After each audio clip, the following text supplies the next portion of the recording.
I bid you welcome. I welcome you to my house. Welcome to my house. Welcome to my home. Hello horror hounds, welcome to my horror house. Now if you host a horror channel, run a horror blog, a website, or just as all right thinking people do like talking about horror movies a lot, eventually you're going to have to use the R word, remake. But not all remakes are created equally. And I want to talk about a remake that I particularly like, the 2006 remake of Wes Craven's 1977 original, The Hills Have Eyes. Now, Wes Craven was very upfront about the fact that he saw this wave of commercially successful remakes, the Texas Chainsaw Massacre, the Amityville Horror, and decided he wanted some of that. One of the things I love about Wes Craven's career is that whilst he always brings artistry, imagination, and a great deal of thought to his projects, the man is after commercial success. He wants hits. And looking back through his back catalogue, I actually think his instincts were spot on in selecting The Hills Have Eyes, a film that, for all its taboo busting and exploitation indie cred, could be improved upon. Let's be honest, it's a bit of a ragtag shoestring of a movie. It's funny because of all of these sort of early 2000s, that decade or a little bit later, slew of remakes, the two I absolutely love the best, The Hills Have Eyes and Evil Dead, are the two that seemed to have active producer participation from the creators of the originals, Wes Craven and Sam Raimi. So Craven personally selected French director Alexandre Aja after seeing High Tension, a film which clearly displays the director's adeptness at showing intense violence and creating long periods of intense tension, something you would have to have in your storytelling arsenal if you are going to tackle the story of The Hills Have Eyes. It's also an interesting pick because Aja is French, and something mercurial can sometimes happen if you get an outsider's perspective on something that's very specifically satirizing a culture. There's no getting away from the fact that Craven's original Hills Have Eyes was commenting on a certain aspect of American culture. And if you can get a foreigner's view on it, who has a little bit of distance from it, sometimes interesting things can happen. The absolute apogee of this, in my opinion, is Paul Verhoeven and that Dutch director's blistering 3 movies satirizing America, essentially, RoboCop, Starship Troopers, and Showgirls. And yes, I'm going to go there. I rate Showgirls. If you approach Showgirls as a satire in the same vein as Starship Troopers and RoboCop, that little triptych of movies is just blistering, insightful, and searing. The satire on display in The Hills Have Eyes, less so. Less scalpel, more sledgehammer, which in a way is kind of apposite, I think, because The Hills Have Eyes is kind of a sledgehammer of a movie. The story of Craven's original is essentially in place and not tinkered with too much. The story of an American family on a cross-country road trip who break down / are sabotaged in the middle of the desert and are then preyed upon by and have to fight a family of mutated cannibals who live in those hills. The remake takes Craven's original and, in the modern parlance, turns it up to 11. The Hills Have Eyes is a primal scream directly into the face of the viewer. It is uncompromising. There is no subtlety at play here. It is extreme, it is violent, it is nasty. And for many horror fans, that kind of film is just not their cup of tea. And that is absolutely fine. I've always said here on this channel, horror is a broad church, and you can go from comedies, Young Frankenstein, Shaun of the Dead, through to your vintage gothic hammer stuff, campy. All shades of the dark rainbow are catered for under the horror umbrella. The Hills Have Eyes sits at the extreme end, the brutal end. It has company there, and it knows who its peers are, and it's very comfortable with what it is. If you don't like that kind of movie, you won't like The Hills Have Eyes. If you'll allow me to get personal for a couple of minutes, I'm not a particular fan of rape and explicit rape in movies and horror movies. I know it's a legitimate narrative point, and it can be dealt with in a number of different ways, and it can be portrayed very powerfully, and at the other end of the scale it can be exploitative and really icky. In that regard, The Hills Have Eyes edges right up to the limit of what I'm personally comfortable with, but you have to understand that the whole raison d'etre of The Hills Have Eyes is to beat you about the face with this kind of horror. The sustained attack on the family, which includes not just rape but multiple murders and some horrific imagery and some really uncomfortable things happening. I'm thinking particularly about the breastfeeding moment. And with that kind of brief, I actually don't think it would have been a legitimate move to not include the rape from the story. If this is the world we're delving into, we're going to get dirty, we're going to feel mucky going into this. It makes me uncomfortable, but as I say, just up to the limit of what I'm willing to deal with if I'm in the mood for this kind of movie. This is the second time I've seen The Hills Have Eyes. The first time I saw it in 2006 on its release. I've told this story once before on the channel, so forgive me if some of you, I'm repeating myself for you. I'll be really quick.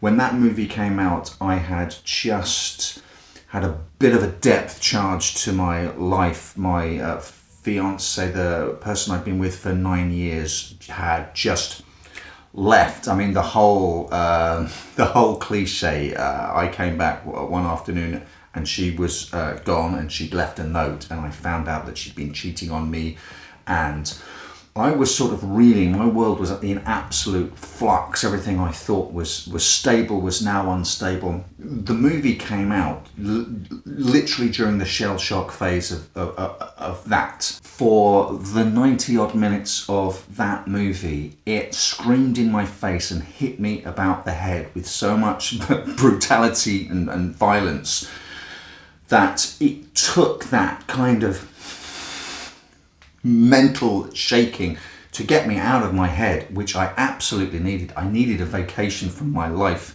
and the kind of catharsis I got from that first viewing is a movie-going experience that I will never forget. So if you don't like these kind of movies, I get it. Don't worry. I'm kind of with you, except sometimes, every once in a while, every once in a blue moon, when my head's in a certain space, or I just need to get out of my head for a little bit. Sometimes it's good to know that in my collection there are these few dark, nasty, uncompromising movies that can do that, and that will do that. And I don't think that there are any areas of life that art should shy away from, and sometimes it's just really ugly. But I'm among friends here, and I know that all of you horror fans completely understand that there can be beauty in the ugliness, and that there can be a catharsis, and there can be a healthy relationship with horror, the dark side of life. I'm preaching to the converted, so let's get on with talking about The Hills Have Eyes. So up until the family turn up at the desert gas station, my other half actually thought that this was going to be a post-apocalyptic set movie, until the modern day family rock up, and she's like, oh, it's set in the modern day. And you can completely understand why she would think that. It's quite a nice little shock for the uninitiated, and I think part of the underlying shock of the entire movie, no, this is not a fictional future, no, this is not a sort of post-apocalyptic fantasy world, this is part of the here and now. What happens in this movie is part of how our world is now. It's the sordid underbelly that most of us don't see and most of us don't acknowledge. But this is part of the whole deal. The opening credits montaging H-bomb mushroom clouds from testing in the 40s and 50s, alongside pictures of children deformed by the use of Agent Orange in Vietnam, puts family values and the ghosts of government action and policy on a collision course. We have the all-American Carter family stranded in the desert, now at odds with and fighting against the cannibal family in the hills, who are the result of this government policy from decades before. What I will say is that I think one of the places the original does trump the remake is that there is more of a sense of family in the original movie than there is in the 2006 flick. The cannibals in the original are an actual family when you find the book on the solar system and realise that they've all been named the way they have because they are a unit, all sort of orbiting together, working as a familial system, a unit. They are set as the dark reflection of the all-American family in the camper van. In the remake, that sense of tight-knit family is lost in order to poke at a slightly different sore from history. They're more of a loose, extended family, the descendants of families of miners who worked in the mines in that area, who refused to vacate when the government came and took over the land to use it for H-bomb testing and went down into the mines, and then the subsequent generations are affected by the radiation. It's picking at the same scab, it's picking at the same atomic age idea of the nuclear family.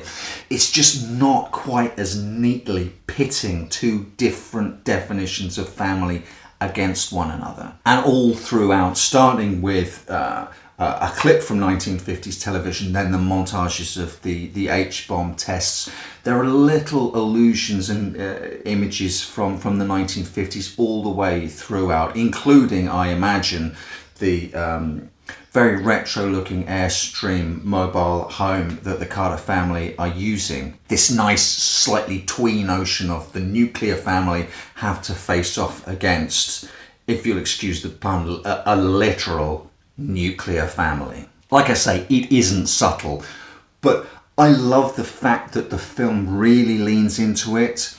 I dig the inclusion of the H-bomb test village set up where the mutants live part-time. A nice little visual shorthand to set up the picket fence, husband, wife, 2.4 kids, swing set in the front garden, blasted by atomic radiation. I mean, one of the mutants literally takes an axe to the family dinner table populated by mannequins representing the 1950s ideal of the nuclear family.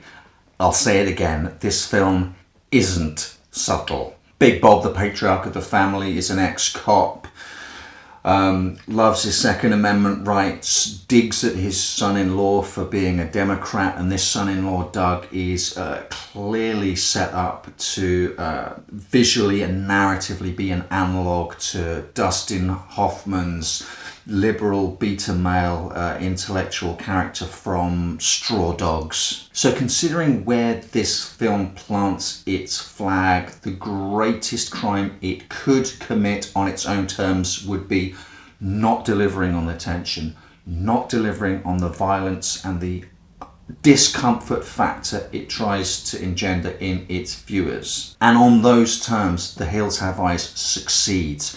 When things go downhill for the Carters, they go downhill hard and fast. And just as the blasted, bleak, remorseless landscapes of the desert achieve a kind of transcendent beauty, so too do the scenes of violence, blood, and mayhem. They become, in this context, I think, a viable aesthetic. Just as the wider movie watching world can sometimes look askance at all fans of horror films and think, you're a bit weird. Why do you like these kind of movies? Whereas we all know these kind of movies is a multicoloured feast of everything. What I would say is, within the community, if you don't like the people who like these kind of extreme movies, don't necessarily make assumptions about them. If you want to buy in to the ugliness and brutality on display, as I say, with that in mind, and I think it is a viable artistic endeavour, extreme violence can achieve a kind of aesthetic beauty. So I've seen The Hills Have Eyes for the second time after 14 years. So to put all of this in context, it'll probably be maybe another decade before I check it out again. That wheel comes round once in a very, very long time for me, but every once in a while, when I'm in the mood for something like this, I'm glad that films like The Hills Have Eyes, Hostel, which I think is unfairly called torture porn. I don't really understand what torture porn means anyway. I'm glad that films like that exist.